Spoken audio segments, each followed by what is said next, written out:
DIY non-toxic makeup brush cleaner. I use half a cup of Thieves foaming hand soap. You can use Castile soap or baby soap. I use about a tablespoon or two of any fatty vegetable oil or nut oil, 15 or so drops of lemon essential oil because it's antibacterial, as well as 15 drops of tea tree oil, also for its antibacterial properties.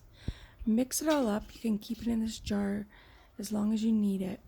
When you're ready to use it and clean your brushes, pour some in a separate container to avoid cross-contamination or bacteria buildup.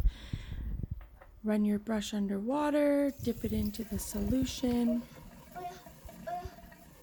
and use your fingers to rub the bristles until all the makeup runs clear. Hope you enjoy this non-toxic cleaner.